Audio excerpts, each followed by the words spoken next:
These medals are symbols of hope and pride, inspiring Filipinos to pursue greatness and reminding them of their potential to achieve extraordinary things in sports and in real life.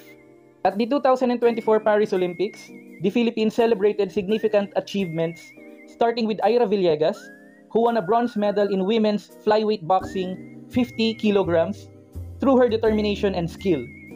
Nesty Petesio also brought home a bronze medal in women's featherweight boxing 54 up to 57 kilograms, showcasing her resilience and courage.